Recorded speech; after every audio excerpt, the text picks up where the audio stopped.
Sup nerds, there's huge news about the Digimon 2023 Championship Finals for North America. So there's a new post on the official Digimon website. It's under events and large scale tournaments if you guys want to go find it yourself.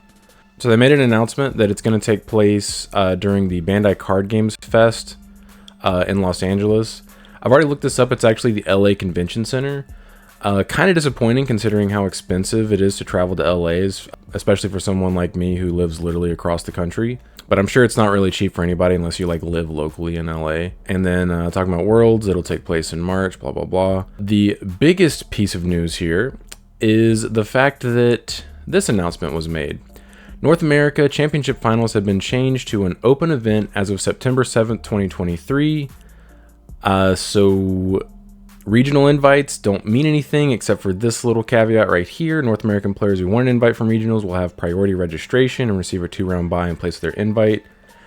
That is nice, but at the same time, it's kind of a slap in the face to people who already have their invites.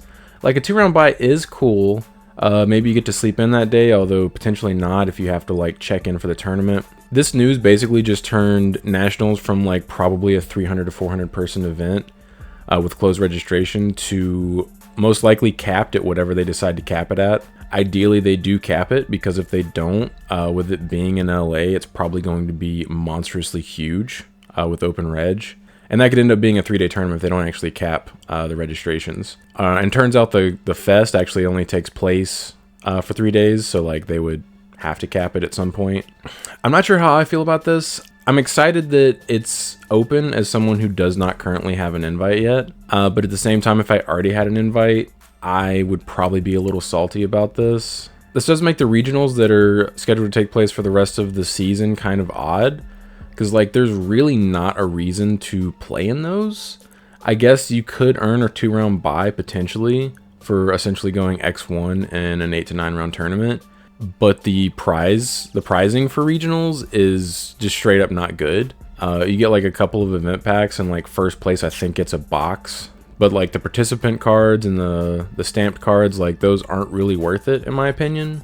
I am curious how much of a turnout they're going to get for the regionals that haven't opened yet, because that's going to be pretty telling how players feel about this.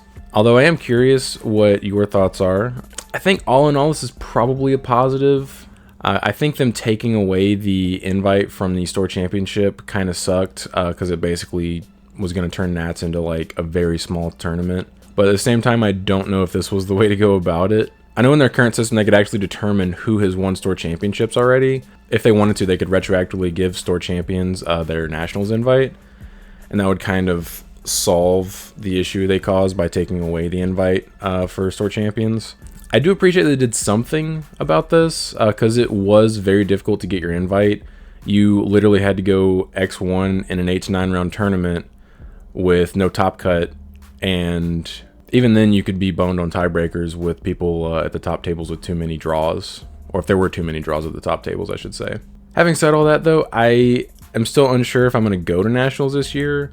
I was really hoping that it was going to be located somewhere in like maybe the middle of the country, maybe even on the East Coast. That would have been pretty lit. Los Angeles is probably the most expensive place it could possibly have been. I remember looking into going to nationals last year, and it was going to cost me like $2 to $3 grand without even like walking into the venue, which is pretty insane. So I obviously chose not to go. I'm really curious what everyone's thoughts are on this. It's pretty big news, but I do appreciate you guys stopping by. Don't forget to like and subscribe if you enjoy this kind of content. Want to come back for more. But until next time, see ya.